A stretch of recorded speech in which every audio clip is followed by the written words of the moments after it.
کریم اما بعد فاعوذ باللہ من الشیطان الرجیم بسم اللہ الرحمن الرحیم یا ایھا الرسول لا يحزنک الذین یسارعون فی الکفر من الذین قالوا آمنا بافواہہم ولم تؤمن قلوبہم۔ اے رسول تمہیں غمگین نہ کریں وہ جو کفر پر دوڑتے ہیں۔ سب سے پہلی بات یا ایھا الرسول، یہ اعزاز اللہ تعالیٰ نے آپ کے اور میرے نبی کو عطا فرمایا ہے کہ اس نے اپنے محبوب کو شان رسالت سے پکارا ہے۔ جتنے بھی انبیاء کرام کا ذکر قرآن پاک میں آپ کو ملے گا ان کے اسماء گرامیہ سے ملے گا، یا ابراہیم، یا موسیٰ، یا عیسیٰ، ادریس علیہ السلام کا نام، یعقوب علیہ السلام کا نام، یوسف علیہ السلام کا نام، ذوالکفل علیہ السلام کا نام، اور اللہ آپ کی خیر کرے حضرت اسحاق علیہ السلام کا نام، اسماعیل علیہ السلام کا نام، ہاں جی، یہ آپ کو اسماء گرامیہ ملیں گے۔ لیکن حضور کا جب ذکر آیا ہے تو اس مالک کائنات نے کیا فرمایا؟ یا ایھا الرسول۔ یہ سورہ مائدہ میں خالق کائنات نے دو جگہ پر، ایک 67 نمبر آیا مبارکہ پر اور ایک 41 نمبر جو ابھی ہم پڑھ رہے ہیں، ان آیات مقدسات میں اللہ نے اپنے حبیب کو یا ایھا الرسول کہہ کے پکارا۔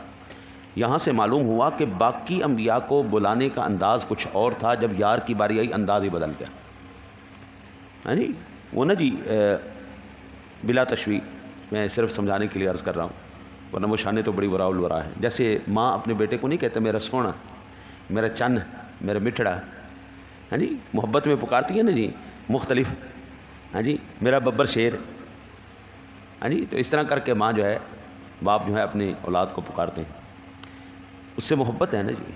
تو کائنات میں سب سے زیادہ اگر رب کا کوئی محبوب ہے تو وہ صرف تیرے میرے سونے نبی کی ذات۔ جس مقام پر حضور جلوہ گر ہیں کوئی دوسرا اس کا ہمسر نہیں ہے۔ اللہ تعالیٰ نے دو مقامات پر پورے قرآن پاک میں حضور کو یا ایھا الرسول کہا، اور وہ دونوں مقام سورہ مائدہ میں۔ اللہ وحدہ لا شریک نے 13 مقامات پر یا ایھا النبی کر کے پکارا۔ قرآن کی ایک آیتی دلیل کے لیے کافی ہے۔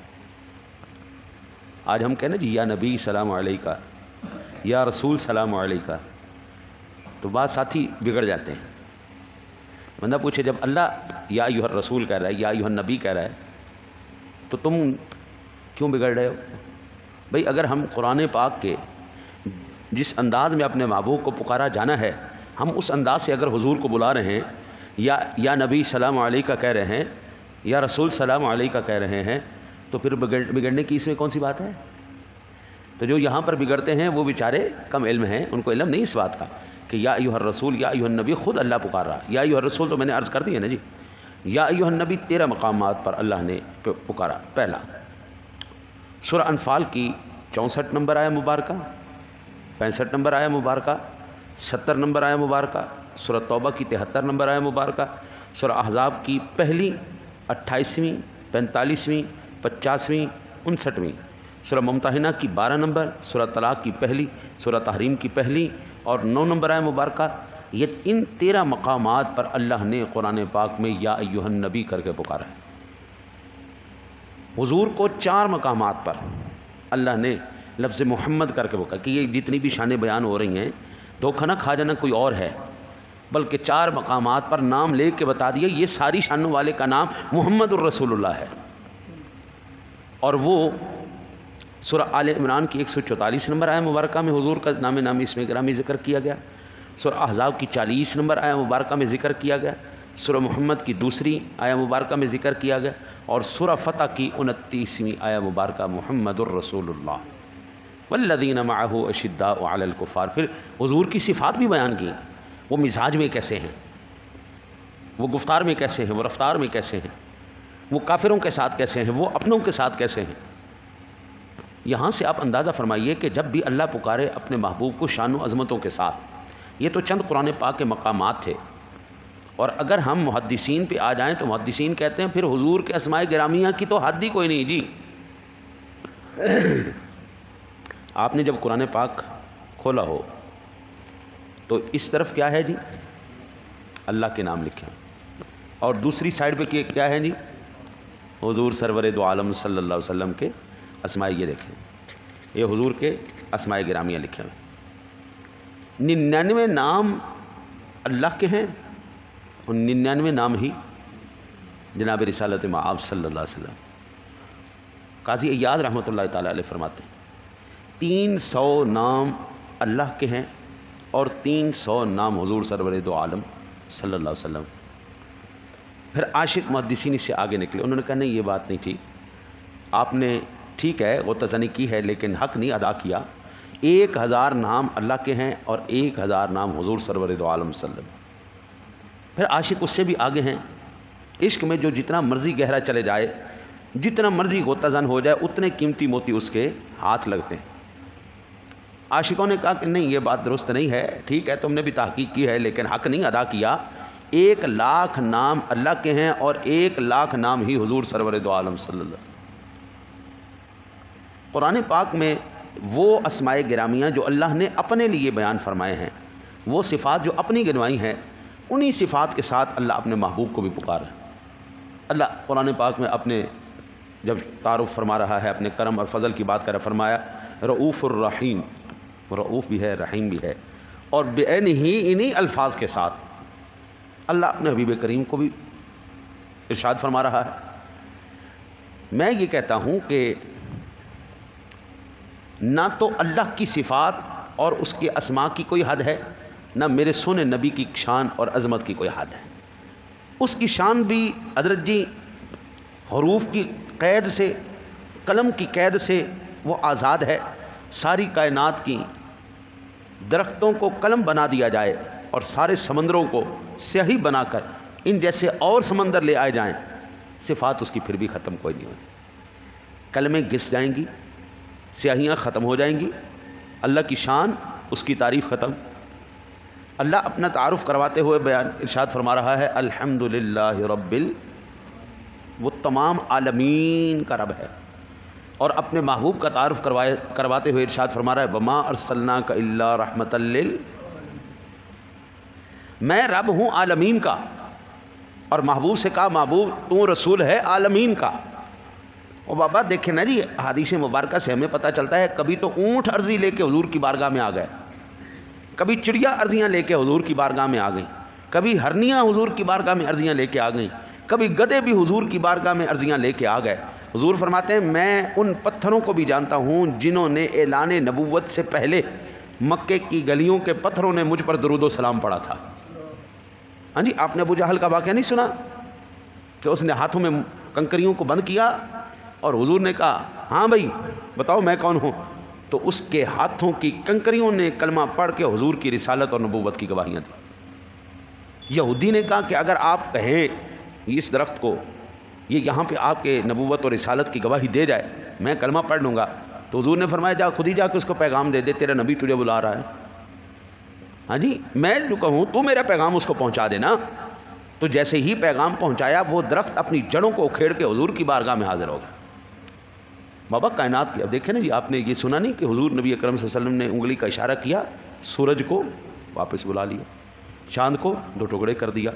اب یہ عظمتیں اور شانیں آپ کو قرآن پاک سے مل رہی ہیں، آپ ایمان سے بتائیں وہ کیسے آپ حضور کی شان اور عظمت کو حدود و قیود کے اندر لا سکتے ہیں کہ بس تیرے نبی کی اس دائرے کے اندر حد ہے عظمت اور شان کی، اس سے باہر نہیں۔ میں کہتا ہوں نہ کائنات کی ساری مخلوقات بھی میرے سونے نبی کی عظمت اور شان بیان کرتی چلی جائیں، حق ادا نہیں ہو سکتا۔ تو عالمین کا ہے نا جی، ہر مخلوق کا اپنا انداز بیان ہے۔ جنات کا انداز بیان اور ہے، فرشتوں کا انداز بیان اور ہے، انسانوں کا اور ہے، جمادات و حیوانات و نباتات کا اپنا انداز بیان ہے۔ جب ساری مخلوقات مل کر حضور کی ثنا کریں گی تو پھر کون اس کو حد تحریر میں لے کے آ سکتا ہے؟ کوئی جانور، کوئی نباتات، کوئی حیوانات، کوئی ایسی مخلوق نہیں جو تیرے رب کی صفات کو، جو تیرے محبوب کی شان کو حد قلم میں لے آئے، حد تحریر میں نہیں لا سکتی۔ نہ اس کی اپنی کسی شان کا کوئی انتہا ہے، نہ حضور کی عظمت اور شان کی کوئی نہیں۔ لہٰذا جب بھی پکارا جائے تو یوں کہا جائے کہ وہ خاتم النبیین، وہ امام المرسلین، وہ امام الانبیاء، وہ ختم الرسل جناب محمد الرسول اللہ صلی اللہ علیہ وسلم کی ذات، محبوب خدا، حبیب کبریا، یعنی حضور کو جب بھی پکارا جائے القابات کے ساتھ پکارا جائے. قرآن کا پہلا سبق یہ ہے. پھر لا يحزنك الذين يسارعون في الكفر من الذين قالوا آمنا بافواههم ولم تؤمن قلوبهم. محبوب یہ جو کافر سازشیں کرتے پھرتے ہیں، اپنے منہ سے بکواس کرتے پھرتے ہیں، اور وہ یہ جو نفاق کا اظہار کر رہے ہیں کہ ہم تو مسلمان ہیں لیکن دل میں ان کے کوڑ ہے. دل کالے نالوں منہ کالا چنگا.